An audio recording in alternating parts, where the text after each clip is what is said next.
Hey, what's up, everybody? How's it going? Looks like now we finally got it to work. So, just having a few issues here with the Instagram, but yeah, welcome here in my new gym in Madrid. So, pretty cool view from the office here, and yeah, it's cool. I'm really excited to have the chance to talk with my good friend Boone. He's been a huge inspiration for me, throughout my whole life in climbing and just in life in general. So I'm really looking forward just to catching up with him in general. But I think there's going to be a lot of cool things that we can talk about. So let me just see how I can connect Boone in here. Let me see here. Let me see. Boone speed.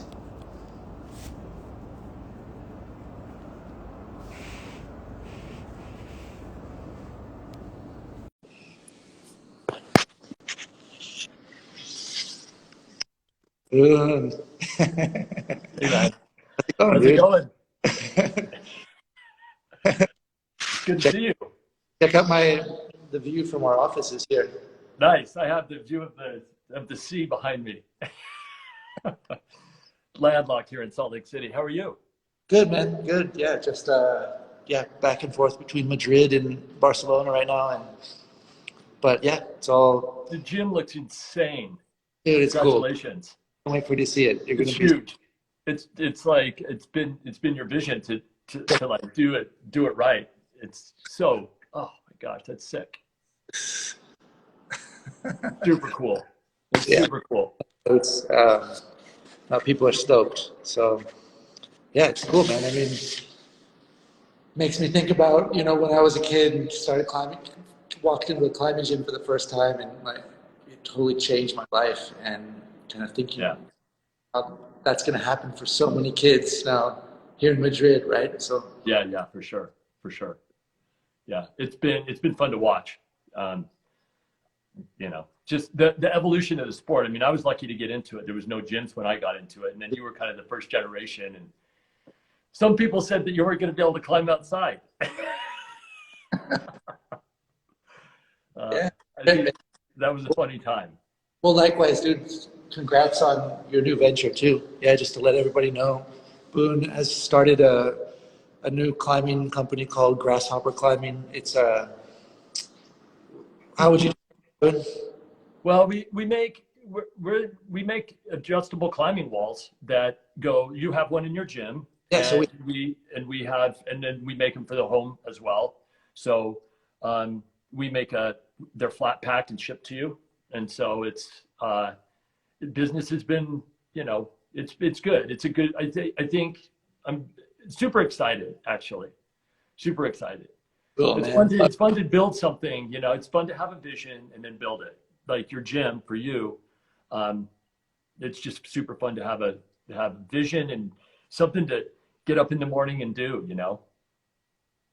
Yeah, it's cool, dude. I was actually like kind of reflecting on it before this call, just kind of thinking about our trajectories, over the last 25 years, because Yeah, I think it's almost 25 years ago when we met, and that's kind of the essence of it. Always is like having a project, having yeah, something, sink your yeah, teeth, dream about something, work on it till you bring it to life, right? yeah, And exactly. uh, It's the mentality from climbing too. Just a project, and you just keep hammering it until you get it done. yeah, yeah. So And then you get to the top, and you're like, oh, what's next? yeah, exactly, That's cool. exactly. And then, So you're expanding around your gyms, or you're expanding around Spain too, right? well, we're building another gym in Barcelona, so like Right. and it's going to be another gym like this, like full scale, and yeah, and then just like one step at a time. I mean, it's been an amazing experience, like creating the space for the community and venturing into like the unknown of, a bit of the business world. It's just like sometimes scarier than being like 30 feet out from your last bolt or something. Yeah. Yeah, So it's not further. I mean, yeah, it's it's run out. Like, it's funny. It's run out. It's not like fun run out like climbing, and it's Yeah, yeah, it can get run out for sure. But it's cool, man. Like, I just think, was just reflecting too, like how I mean, I feel so privileged to have grown up around you and gotten to learn so much from you through climbing, but also like life lessons. And yeah, I mean, it is like all comes back to climbing, right? Like Yeah, it's for sure. hard, right? Like if it's Yeah, easy, then find something harder, right? yeah, Like, yeah, exactly, and exactly. there's all sorts of metaphors, and we could keep talking about it all night. It could get to the point where it's cheesy, but like it's true though. Like, I mean, especially for us, like climbing is the window frame through which we understand a lot of things in our world. So Yeah, yeah. Yeah, for sure. Yeah, and it's been fun. You know, it's funny. I was reading the other day about having like reverse mentors, and like it's like feeding off of, you know, like as you get older, like feeding off of young energy. And so I've been fortunate to be able to draft off of your young energy and young energy from climbers all over the world, and it's super fun. You yeah, know. I was just climbing with this kid Alberto Ines. He's going to the Olympics. He's a Spanish, hope for the Olympics. And yeah, I could totally identify with what you're saying.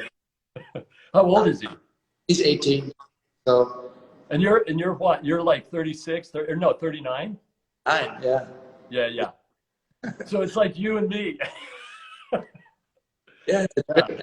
But it's well, cool, like you can see like that youthful exuberance. It's like, so fun to sort of like just like, you just feed off of it. I feed off the energy of my own son too, who's also 19. So it's fun.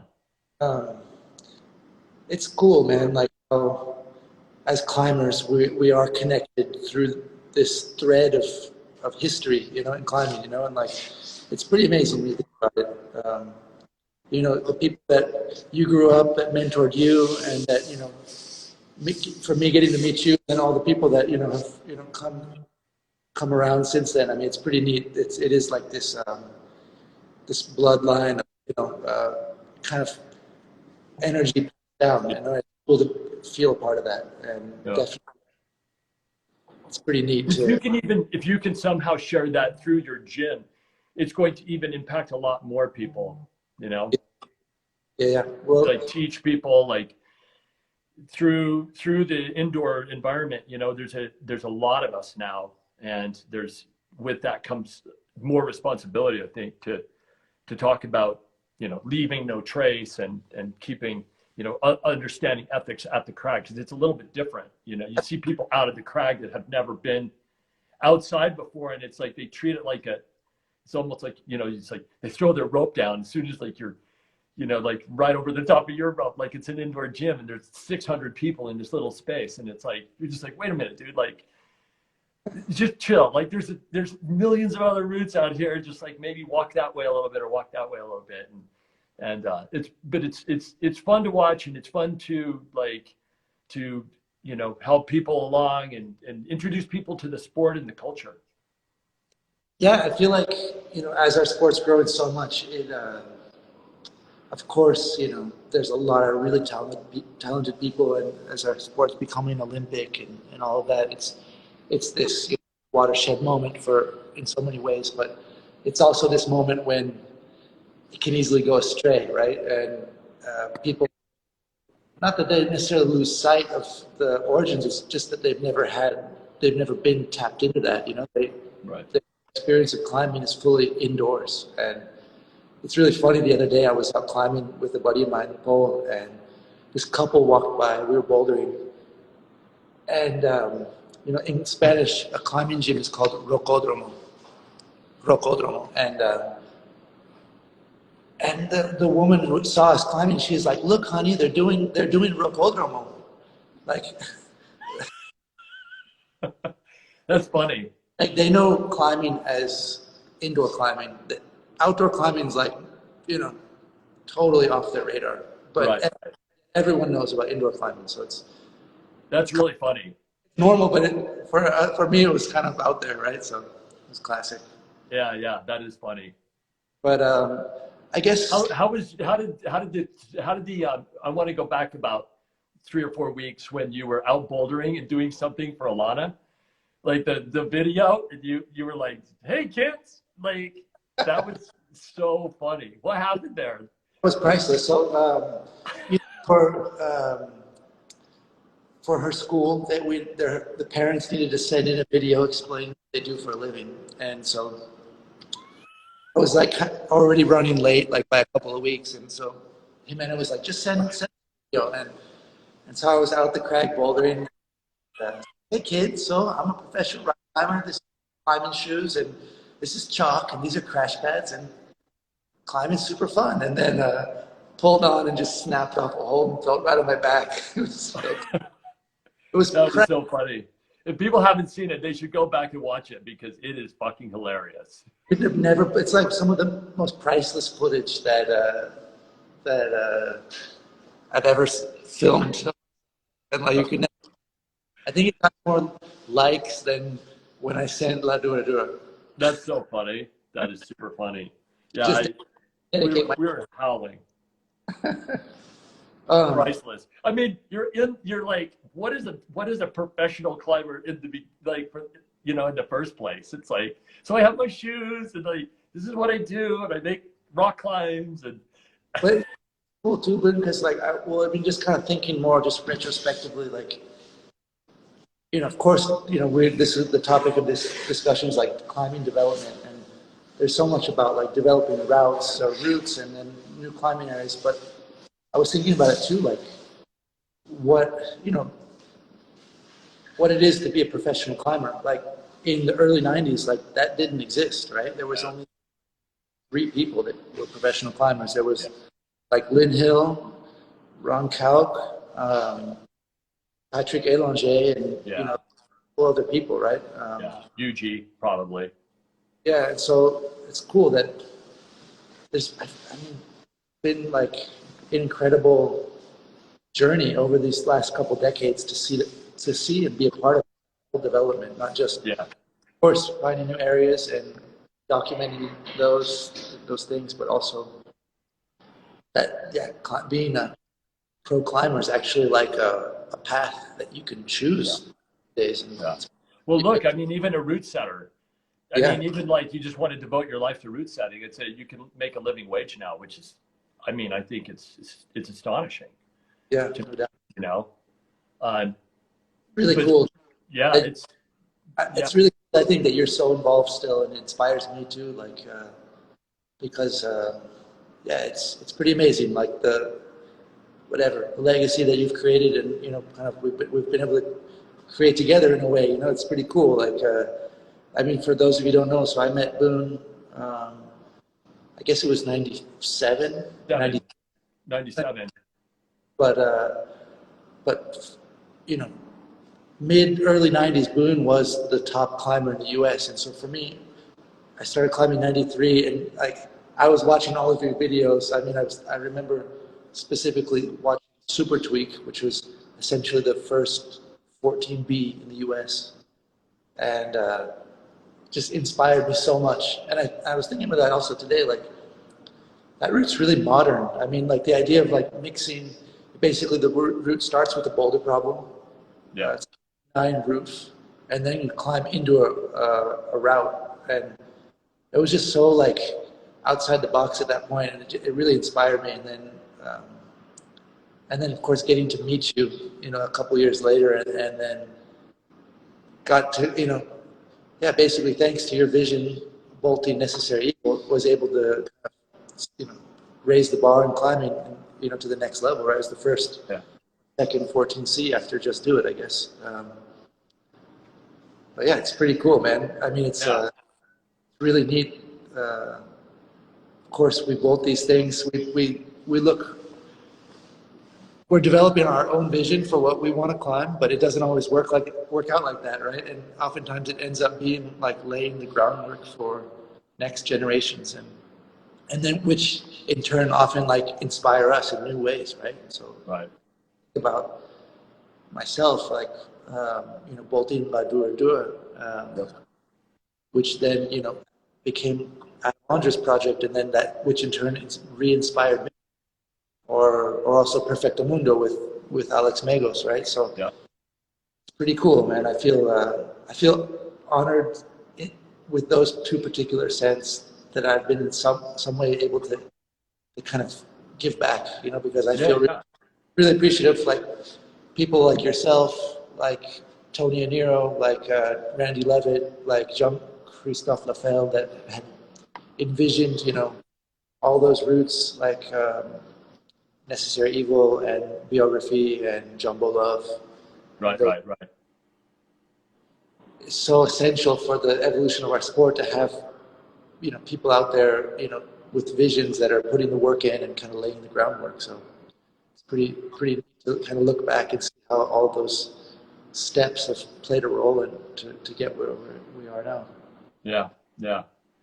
Mike Hall, I just see he says, "What are you guys up to in your climbing now?"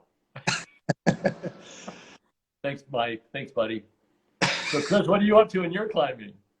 Dude, I'm climbing a lot. Huh? I mean, I feel like climbing for me has changed quite a bit since, of course, having this business, but becoming a dad, man. Like that's like a big game. I get it.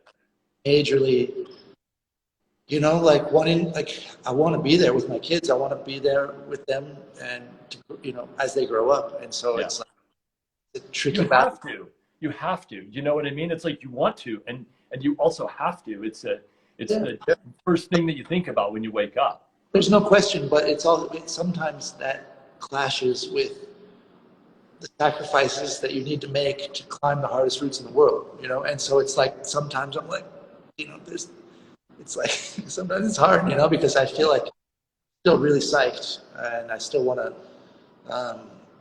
There's a lot of things I still want to do, and so basically I'm really fortunate because, living over here living in Catalonia, like I take day trips to the best cliffs in the world, and so instead of going on road trips like I used to, I go on, like 2 or 3 days a week, I go like bomb runs out to Oliana or Catalonia or Siurana, and pretty manageable, but it's in general, like I have a lot of respect now for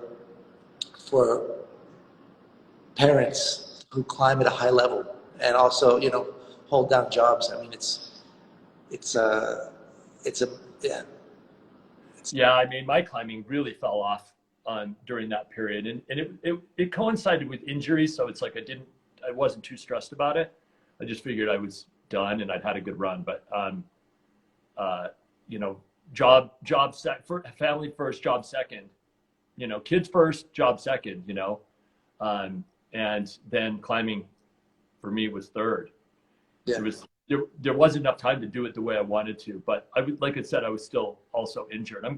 I'm glad that you're able, your life and your business is what's really nice. As becoming a professional climber or having that as an option, it allows you to combine that second and third priority into one. So now your job is your climbing. So family first, then job / climbing. For you, it's lucky. You know what I mean? And for me, my photography was my job, and that was what I was most psyched about.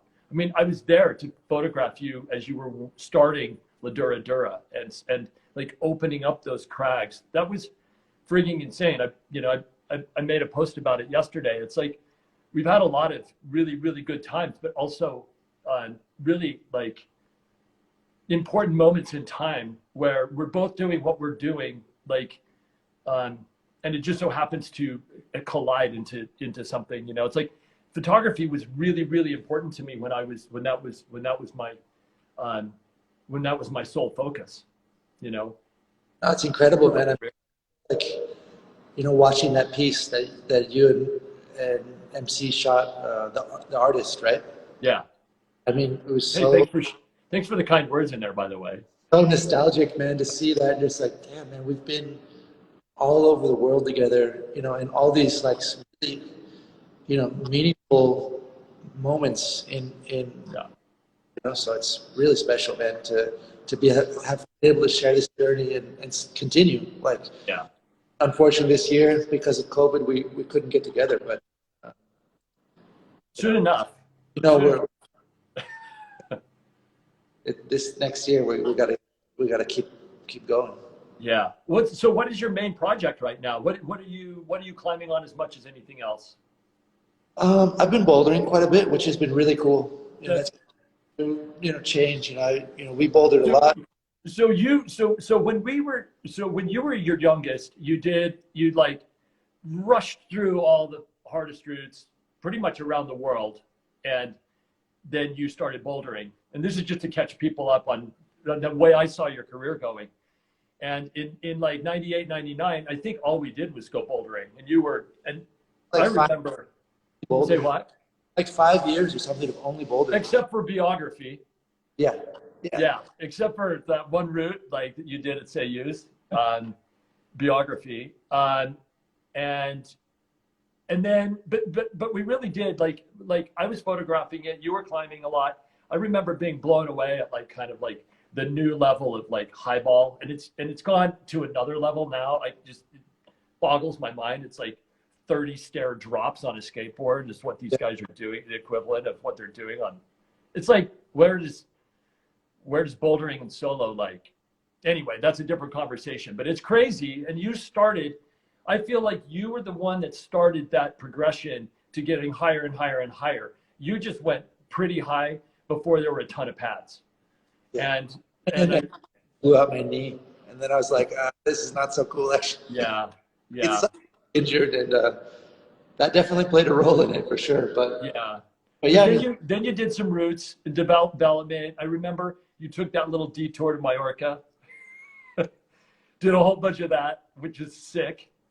And now it's cool to see you bouldering again. So you psyched on that? Dude, super psyched. I mean, I felt like it's good to mix it up, man. You just gotta like keep it up. It's like otherwise things get stale, right? And that's the amazing thing with climbing, right? Like we can sport climb, deep water solo, tread climb, slow bouldering, and bouldering is really good for also being a parent. Yeah, true. Yeah. I find it a lot harder to stay in route climbing shape. With route climbing shape, you have to be very, very consistent and continuously train, getting endurance and stuff. Whereas bouldering, you can maintain a pretty high level of power. But I also found that for a lot of the projects that I want to do in sport climbing, I need to get back some of that like pure power, bouldering power that living in Catalonia, just sport routes kind of started to go away, because if you're just sport climbing all the time, you don't do like really hard moves. And so hard. Yeah. It's been really cool in that way. Like I've actually really noticed. I went back to Sant'Elia and tried the project the other day. And I remember, 5 years ago, barely being able to do the moves.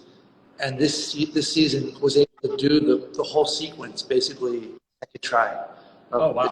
Those trucks. And so is that a 9B plus or a 9C there at Sant'Elia?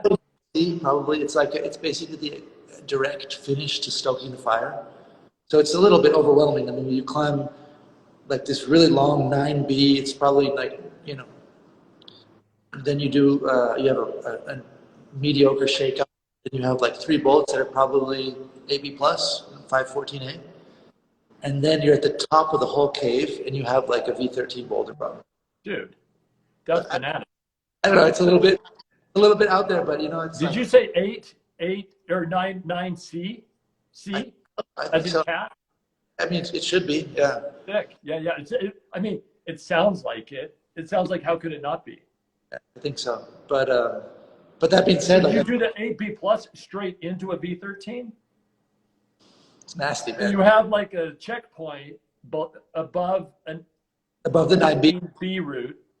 Then you have a 3 bolt 14A straight into a V13. I remember. Congrats! Like this is the friggin' vision, man. Like this is the way we were. These are the dreams. These are the dreams. When you're fit, you just want to just keep stacking hard shit on top of hard shit. I have a few things like that I've bolted around Catalonia, and it's like I love hard climbing. I love hard sport climbing. Like it's always going to be my heart is always going to be there. And then at the same time, I mean, climbing's like two things. Climbing's a performance sport, but it's also such a lifestyle. It's such artistic expression as well. And I feel like sometimes focusing so one pointedly on certain projects like that you can lose some of that too. So I feel like personally, like I really want. There's this deepwater solo project for me in Mallorca that I'm really excited about. It's like Which one is it? Have I seen it? it's in the Big Fish Cave on the left. Which is so sick. I pointed out last time we were there. Yeah. Went back and checked it out this year again, and I mean it's amazing. It's probably like 9A plus or something, but it's basically like a 30-move sequence with like nonstop climbing. So it's very sport climbing-esque, and Yeah. I don't know. I really love that style, man. Like I feel like as much as I love all the different aspects of climbing, when I'm deep water soloing, that's when I'm at most in my element. And I mean, dude, like we've been through this before. It's like, Yeah. I don't know, dude, I feel like with all these steps along my path as a climber, having your kind of like approval has been so important, and being able to kind of like, explore those different, realms of potential together. Yeah. And it's cool to all the sport climbing and bouldering, but then coming to Mallorca and seeing you like, essentially that was 20 years ago, right? That was 19 years. I remember you turned 40. So 15 years ago, 2005. Yeah. 2005. And so it was cool to see you like click with that style of climbing. Took me 2 weeks. I almost drowned. We should tell them a few anecdotes about that thing.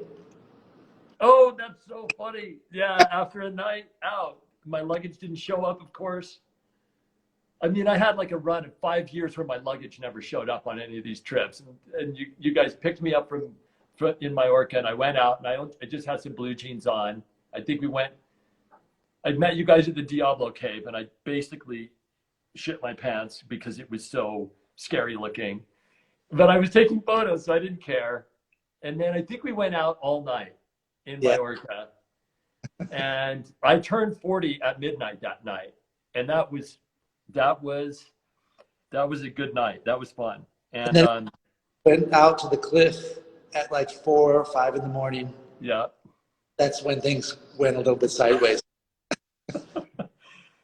And and so I remember you guys were just like, come on, jump in.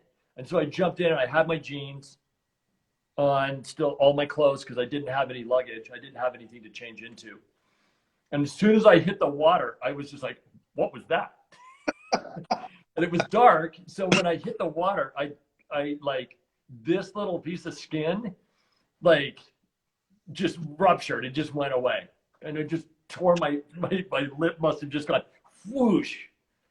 And I was like, that's not right. It's still gone. It's still flat in there. I don't have that little piece of skin. So we swam to the edge and then did it all over again. And then went to bed till like noon the next day or something. That was an amazing trip, man. That was like, I mean, on that trip, essentially, I remember, I mean, it was a mind-blowing trip. And I remember For sure discovering Espontas on that trip. Mm-hmm. And the trip was coming to an end. Everyone was going back home, and I was like, you know what?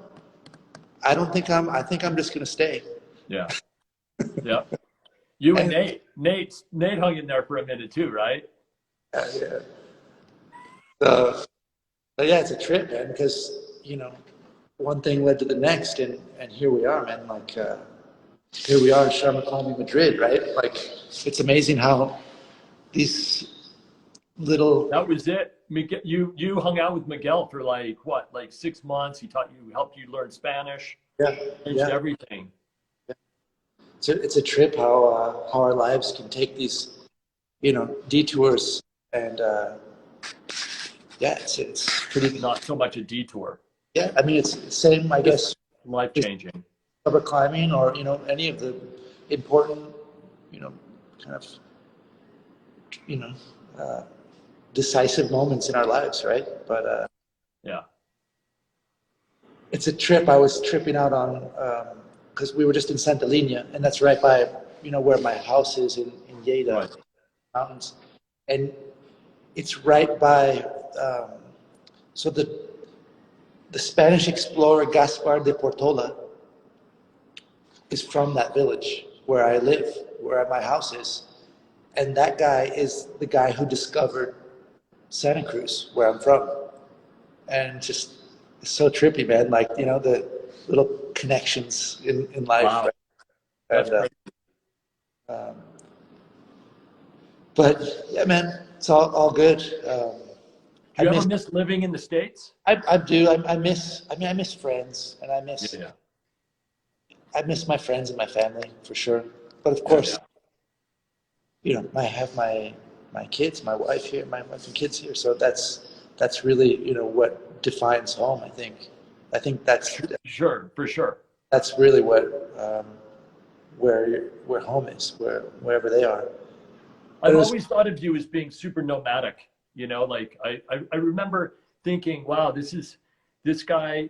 When I met you young, you were traveled super light, and you seemed to travel and just move like easily.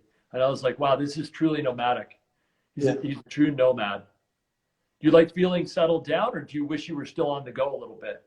I think a little bit of both. It was funny though because I was thinking about it the other day, like because I was watching my buddy Andy just did a event in Pine Creek Canyon. Bishop, and I was just remembering the days of living in Bishop and developing boulder problems in the buttermilks and climbing in Pine Creek and climbing on granite and kind of like missing California a little bit. But in particular the granite, like I was just kind of thinking about that in the moment, and I was like, oh man, I really want to get back there and climb there, and then I started thinking, it's like, well, I'm here climbing in Santa Lina. Tomorrow, maybe I'll go to Oleana, and next week maybe I'll go to Mallorca. I probably shouldn't be complaining, like It's not. I don't think of it as a complaint. I think about it as just like it's just loving climbing, understanding the difference between granite and limestone and sandstone and all the different types of rock, enjoying the essence of each of them, and wanting access to it all. You know what I mean? This is the first year in 30 probably that I haven't traveled routinely, and it's interesting. I quite enjoyed staying put and getting into a routine, and consequently I feel healthy and good, and better than I felt. Even like my 50s will be better than my 40s for sure. So I'm excited. I'm excited also to travel again, but I've really enjoyed having a home base for a minute and just like getting into the granular scene here, like more, instead of just like tripping over the top of everything as I'm traveling around the world and just kind of hitting the high points. It's like getting into it more deeply. I mean, I even went back to the Hell Cave this summer. I saw that. That's awesome, man. It was super fun. I Not that remember that's a great place, but it is a fun. trying ice cream with you, which is super hard. That route. I mean, that was after that was the third 14C in the U.S. Right? Yeah. And you did 98, 99, 97. 97. That's incredible, man. It was right before I started working for Fila. Different story. That's another side story. Like going back just to the discussion of development, I remember being there in the Hell Cave, and we were digging out the landing. There was all those sharp boulders below, and your friend and mentor Bill Boyle was there, helping us do that. I remember you telling me like how important he was in your development as a climber, and like how kind of like um, yeah, just how much he developed climbing in Utah. So Yeah. just kind of Yeah. like going back to that theme, and it's amazing, like these, yeah, route developers that have, really kind of laid the groundwork. It's pretty amazing. For sure. For sure. Think about Danny Andrada too, like such an inspiring guy. Yeah. Um, Yeah.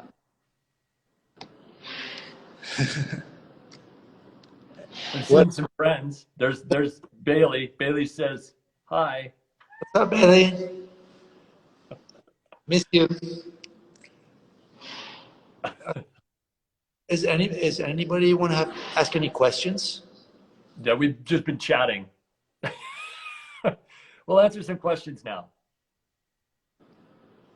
I don't see any more. Here, I'm gonna go to this. All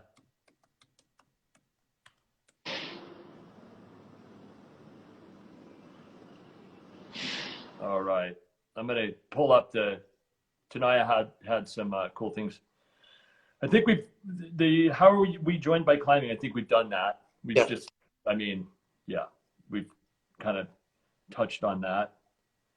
How climbing styles evolved the last years from bouldering to lead climbing. I think that's an interesting topic because my style was really good in the late 80s and early 90s. And remember what you said about super tweak.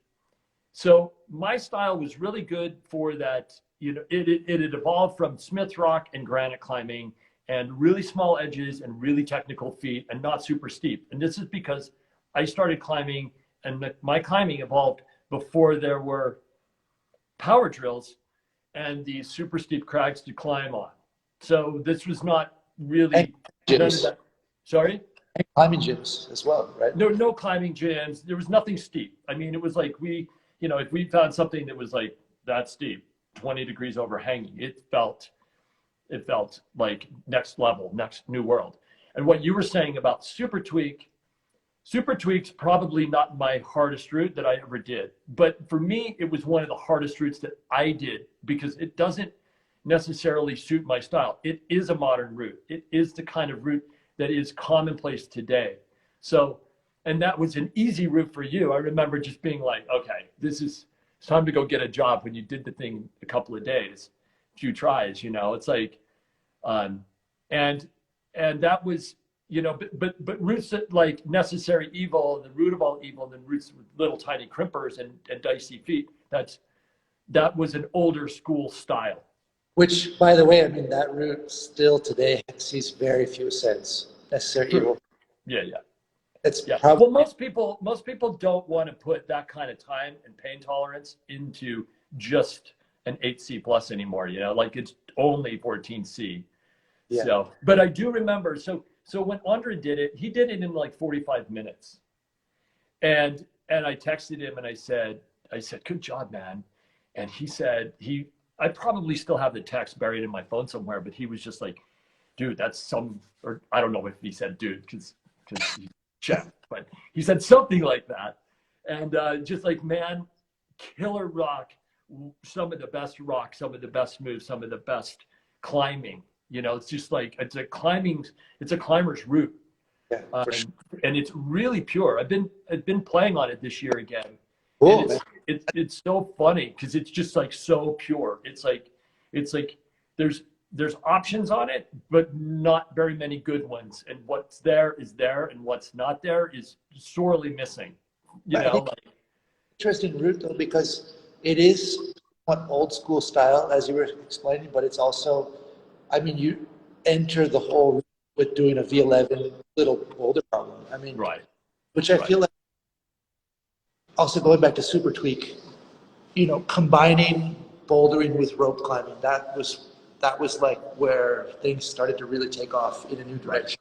Because, I mean, of course you still have routes that are mostly endurance, but as bouldering started to develop, and then we started applying those things that we were doing in bouldering into rope climbs, right? And that's where I still see so much potential in sport climbing, right? Because you can take like that route Santorini, you take a 15B and add a V13 at the top, then you have 15C, right? It's like, it's just, Totally. Totally. I mean, and for people that haven't been to Oleana, the difference between there's like Oleana, like, or sorry, not Santolina. You know, Super Tweak is like 60 feet long. Santolina is like 150 feet long. And it just keeps going, right? Like how tall is Santolina? From the back of the cave to the like, I was getting like kind of scared, like when I was at the freaking top. tall. I mean, it's so high. It's just like there's so much climbing on it. Been bouldering a lot lately, and I was like, man, I'm really high up right now, and I'm just on a sport route. Like, it's Yeah. big. Yeah. It is big. It is big. Olean is big. Like you were like biography's big. You know, bibliography. Like these routes are big, and like Jumbo Love is big for a single pitch sport route. It's massive. I mean, I would honestly say that I think that was an experimental phase for me anyways. Like, I do love the style with Jumbo Love that, like, you start at the ground, you finish at the top of the wall, right? Yeah. But I've been climbing, you know, also at Cova del Cel, that cliff close to Barcelona, and it's more, Yeah. it's like 25 meters. And I have to say, like, I do feel like that's like the ideal sport route size. I mean, Jumbo Love, unconveniently long, which is cool. I mean, there's so much more value in it, but yeah, it's kind of complicated to try a route that's that long. I mean, it's like going from the top and working with 3 different ropes, and you know, I mean, it's a really. It was 250 feet tall, right? Basically. Yeah. And what's crazy about Jumbo Love is that it feels like you're 4,000 feet off the deck. The exposure there is crazy. I think what's so cool about that route is, like, I mean, of course, the location, as you were just saying, like, it's basically on the top of this huge mountain, and it's a sport. And it overhangs the whole mountain, so you're just like looking straight down at the casino in the desert. Like, it feels you're way out there, and it's pretty rad because when you top out Jumbo Love, you're essentially like summiting the entire mountain. It's like, you know, it's cool. I think. You know, isn't it basically? Isn't that summit? Doesn't that run along the California-Nevada border? I mean, it is a true like ridge line of limestone. I think it's the border. Well, it's cool because I think sometimes modern sport climbing can get so esoteric where it's just like, especially for non-climbers, they look at that, they maybe see some routes and it ends at just an arbitrary spot on the wall. And I have to say that I'm not a big fan of that either. So it's really cool when. No, you kind of said no more of that. I mean, I remember that. I remember that didn't suit, that you didn't love that.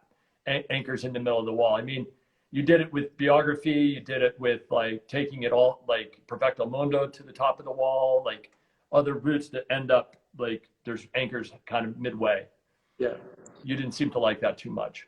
But I mean, I think I loved in your post the other day about, you know, I really appreciate it, man, congratulating us on opening this gym, but, you know, it's the aesthetics, right? Like, aesthetics are an important part of why we choose to dedicate ourselves to these lines, right? Because for sure, it's not just about doing something hard, right? Like, it's about doing something that's beautiful in nature that, you know, is also at your limit, right? Yeah. Because I always say, like, I mean, there could probably be some, you know, really hard routes out there, but, you know, they're maybe not that inspiring to climb. If it's just about trying to do something hard, well, you might as well just do a bunch of pull-ups or something on some small, right? Yeah. Set for a number of pull-ups or something. But the idea is like mixing, you know, high-level performance with, you know, the aesthetics of nature, and that's where I think climbing is so magical, right? So special. And that's where, well, that's what's so cool about Mallorca is that those lines are you know, you can throw a dart at those walls over there and get, like, you can do everything there right. and then it's just the grades fall where they do, you know, but it's like you develop it right. It's the, you know, it's the right quality, it's the right environment, it's the right aesthetics. And then the grades just fall where they do. You know, I wish I could climb everything over there, but the grades are just, sometimes they're just too hard to commit to the consequences. It's cool though, because that, I feel like in Mallorca, deep water soloing, it goes beyond, you know, performance. You know, like for me, I find that it's a challenge for me to go sport climbing and do just easy stuff. Yeah. It's, maybe I'm a bit of a snob when it comes to climbing, but like when I go sport climbing, I'm like, I want to, you know, I want to get busy on something that's like, you know, one of my projects, and it's serious. And climbing, you know, laps on doing a bunch of 512s, I don't know, I've just never been able to get into that. Whereas when I go deep water soloing, you're not even thinking in those terms. You know, it's just a totally different mindset in that way. You're just looking and interacting spontaneously. You know, like that last day that we were in Mallorca, where it was just like, I mean, just discovering it as you go, and you know, it is what it is, and Yeah. it's like totally outside of the box. Like as much as like humans, we love to quantify and, you know, put a name and a grade. It's like you can't really there, and that's kind of the beauty. Yeah. I've seen Sebastian's feed come up a few times commenting, and it's like those roots, you know, he just like takes us up, bumps us onto a wall, and then we do it. And, you know, and then we just move on, you know. He's probably documenting all that stuff, but I mean, it is kind of a leave no trace scenario. You look and go, I can climb that. I can also get off of it and back in the boat. And this is, you know, it's like a cool, like, it's a fun little discovery process to just cruise around out there and find things that are possible. Yeah. Now, remember that 113A or 513, easy 513 that you did, that you just kept going up, and those moves? The one that you did, that one too. On that the very last day, I think, that we went out, it was yellow. That was like, just like the perfection, man. Like Yeah. I remember going halfway up the thing, and there were just like these, like a single move, and you're just like, you know, like, I hope that's good. And you reach out, and it's like this perfect pocket or this perfect edge, and you're like, you know, and you were like, you did it, and then you were like, you know, like cheering me on up the thing, and I couldn't believe how cool it was. It was amazing, you know. It's just anyway. We always digress back to Mallorca. Well, like, it's pretty special, man. I mean, it's cool because, I mean, I grew up on the, you know, in Santa Cruz. My dad was a surfer. You know, before I got into climbing, I was at the beach every single day. And then I got, you know, hooked on climbing, went towards the mountains, and then Mallorca is this place where those two worlds kind of met, right? Yeah. And I think for you too, like you got it really into surfing, and then, you know, came from Utah, but then got into surfing, and then like come to Mallorca. It's like our two like worlds that we love. Yeah. Right. It's like it's hard to imagine better. Yeah. So yeah. So styles of climbing have changed. So Oleana is a good example of new school. Santolina is a good example of that new school. Your roots, like those roots in Sayus, like biography and that bibliography that just got done. That's a long route, right?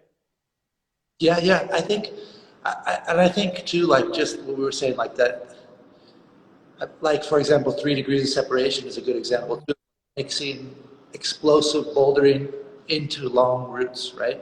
And I think that's like, you know, because rope climbing is kind of like one style of movement, right? You usually in rope climbing, you're trying to hold on with as little energy as possible, right? Whereas yeah, grip as hard as you possibly can, and so they're kind of two pretty distinct ways of approaching climbing.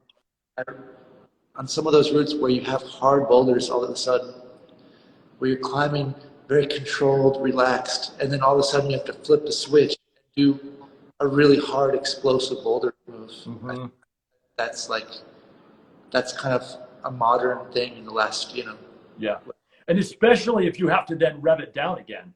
Yeah, yeah. You know what I mean? And turn it down. It's kind of like the difference between driving a golf ball and putting a golf ball.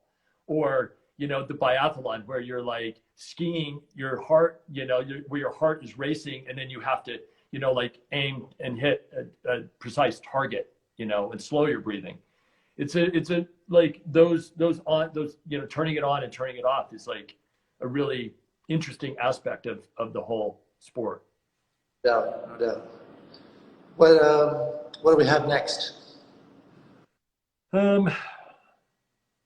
mean, we kind of climbing innovative spirit, special routes. I mean, we've talked about special routes from both of us. You know, I've noticed that you've shared a lot of your, you know, routes that you had invested time in and were special to you. But it's been fun for me to watch you sort of give those up and work with like Andra on La Dura Dura and work with Magos on Perfecto Mundo. It's like, and I've been watching Andra, you know, working on Perfecto Mundo as well. Like that route, you know, photographing you on it, it was like, I mean, I can't believe, you know, like how hard that thing looks and is, you know, but it's been cool to see you kind of pass it on to the next generation and let those guys run with it. It's still there for you to go do. Absolutely. If you know, I feel like Evil is still there for me to go do, you know, 30 years later. I feel like for me, like I think one of the interesting experiences just over the last, you know, whatever, 10 years or something as a climber is just, I mean, of course, climbing is always about progressing, right? You need to keep pushing the envelope in some way, which doesn't always mean doing something harder, right? Like there's a lot of, I think for you, photography, a way to continue your progression. It was part of your progression as a climber, right? And somehow, For sure. But there was always something in the back of my mind, like, because I know that, I mean, I feel deep down that I'm passionately in love with climbing. But then, you know, when you mix, whatever, fame and, you know, whatever, people calling you the best in the world and all this stuff, and, you know, some of that pressure that gets put on you, and you start to kind of like wonder, right? Like, why am I doing all this stuff, right? And I remember specifically with La Dura Dura, like, you know, kind of confronting that with Adam. I mean, Adam was obviously, you know, was the, you know, the new best climber in the world, right? And this moment of kind of embracing that, and it was really cool because, I mean, there was no fighting it, right? But what the discovery that I made was, all right, he did La Dura Dura, and I'm still really psyched. I still really want to go do that route, right? And, because I feel like there was this kind of, I wasn't sure in the back of my head, like, is it just about being the best and being the first? And once you're no longer the best or the first, is the motivation the same? Yeah. It was like a really, very cool kind of like confirmation of my kind of true passion for climbing. Yeah. Yeah. Well, you had a good run at the top there, so you know, and it's like on to the next thing, you know, like the gym is another thing. Like, and one day, like probably I'd be surprised if Andre didn't do something like that. You know what I mean? Like he'll turn that energy into something else. You know, it just doesn't go away. I think it's like natural phases of life, I guess. Yeah. But it's cool too. I mean, I think a lot about, you know, we were talking about when Ben Moon sent, I think it's Rain Shadow, when he did, he did 9A, 50 basically. I think it was 50 when he did it, or 49. Yeah. Just so cool, man. Like climbing is something that, of course, you need to stay in shape, but you do for your whole life at a high level, right? And so, pretty inspiring that you can experience so many different things. You can even like whatever, do other things in life that aren't solely about becoming, having stronger fingers or something, right? Right. And somehow that can be a part of your evolution as a climber, right? And that somehow brings you back and Yeah. back on the wagon. And it's interesting. I mean, I've always felt like that. I mean, climbing is this life journey, and I mean, I feel like we connect a lot that way because you're a climber. You're like as much of a climber as anybody, but you've also been taking moments to do other things and develop yourself in other ways, and that's always really inspired me. And I've also always felt for myself like when I have taken breaks, and even right now, like when you have a little bit of distance, like it fuels your passion for climbing too, right? Like, For sure. For sure. For I sure. remember when living in Catalonia in Lleida, it's like the climber's dream to wake up in the morning, look out the window, see limestone cliffs, right? And then kind of realizing after a few years, like this isn't necessarily the best way to become a better climber because like when you have that every single day, you stop appreciating it, right? And on Yeah. the contrary, like living in the city, even though it drives me crazy sometimes, it makes me fiend for rock and Yeah. wanting to climb. And so it's cool. Like um, it's all good, right? Like Yeah. like all about experiencing all these things, and Yeah. cool how climbing is woven through our life. It's Yeah. pretty. For sure. For sure. A couple. Let's answer a couple of these questions. One of these guys asked. He's like, "What do you think about projects that are like it passed a while ago, but he said, what do you think about projects that are red tagged or whatever, or like, being squatted on? How long do you think projects should be squatted on, or do you think it's even cool at all?" Um, you know, I think it's I think it's a bit of a case by case thing, honestly. I mean, I think you know, for I do. I don't know. I think it's whatever. In the end, like everyone has to do whatever they feel like they got to do, right? Yeah. You might rub someone the wrong way, but I will say this: like, um, if it's so important, if it's not important to do it first, then why would someone want to come and do it first, right? Yeah. I, Yeah. No, I think it is a gray area. I do. I think that um, there should be a certain amount of grace period, depending on what the development looked like. Um, and then, but I don't think people should just squat forever. no, Uh, I agree, Climb man. routes. I agree, and I have to say that I feel that more and more that you know um, that's actually can be like a burden on like psychologically to hold on to things, right? It's actually like a Yeah. huge weight off your shoulders when you're able to kind of let those things go. It's not healthy. Um, Right. so so I think it's always good to be respectful and but I agree with you. Yeah. Yeah. And it is important to do things first. I mean, it is. Think about all the Sharma problems that are out there. That's fucking cool. You know what I mean? You've got roots all over the world. It's like old gill boulder problems or whatever. Like there's a legacy that it's cool. But there's a certain point where it's like you've got enough of those as well, So for you to give up, for you to like give your blessing to some of these other people, I just think it's super cool. Well, absolutely, man. I fully agree. Like the embracing, you know, Adam or Alex, with those roots, I feel like was way more positive and productive than trying to hold on to them. For sure. Like, you know, more. It's like I said, live like you feel lighter and you feel in a way closer to being able to do those roots as well when you see other people do them, and it's Yeah. good, like a healthy exercise to let Yeah. go. And plus, I mean, how many projects? I mean, when you did Necessary Evil, I had so many like potential like 8C plus, 9A boulders, 9A projects. I mean, not boulders, but 9A projects out there in the world.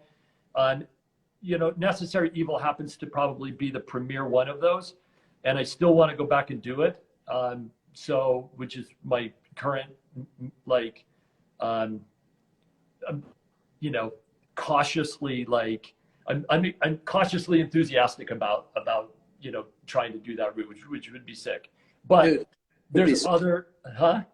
It'd be very, very inspiring to see you do It'd that. be cool. It'd be cool. It would be cool for me too. And I feel like there's a legitimate shot. I give myself a decent chance. And that's enough. That's all I'll say about it. I'm trying to do things right, and I want to give it a good shot.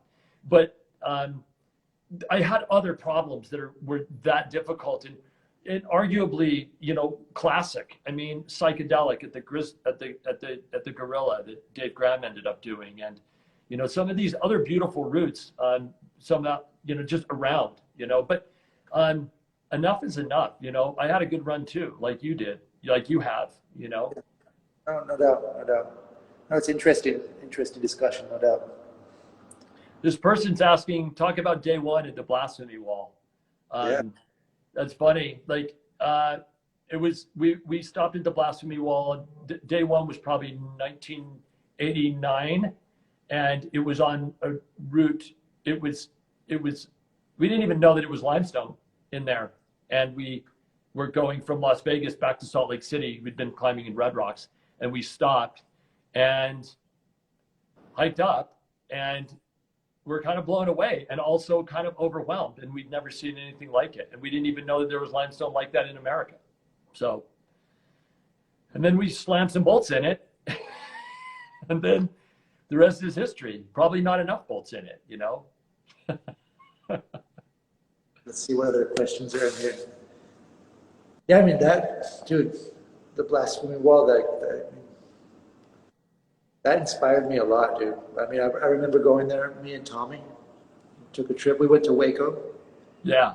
He had already been there. He climbed, I think he climbed the Horse Latitudes of planet Earth, the and he was telling me all about it. And he told me about Necessary Evil too. And it's pretty cool, man, thinking about those days. Yeah. What? Yeah. As a route establisher, think about open. We just did that one.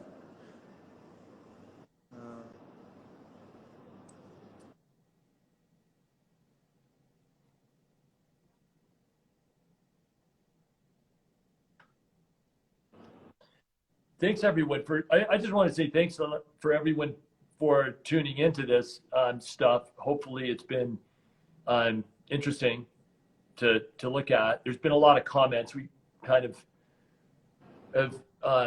Chris and I have just been kind of catching up. So. Yeah, well, Boone, it's always a pleasure, man. Can't wait to see you in person, man, and pick up where we left off. And yeah, I'm really psyched for your new venture with grasshopper climbing. Thanks. I love the board, man. Everybody loves it. Can't wait to get one in our gym in Barcelona too. Zick, we're working on it. And so yeah, let's talk soon about that. And yeah, just to everybody out there, it's an honor to be able to share this moment with you guys. I mean, Boone is like a really special person in my life, and it's like pretty cool to be able to do this together. You and mine as well, dude. We've been through a lot. We've had a lot of good times together. Yeah. So yeah, man, love you. Right on, love you too, Boone. Well, and say hey to the family. Yeah, for sure. Give a big hug to everybody. Likewise, we'll see you. We'll be over. I'll get over there as soon as I can. Cool. Yeah, and just everybody watching, like, good luck and all the best with all of your climbing and everything you're all doing in your lives. So. Thanks a lot to Tanaya too, and thanks for everybody for inviting me on this. Of course, Boone. Yeah, it's rad. All right. All right. Cool. Much love. All right. Peace, everybody. Take care. See ya. Adios.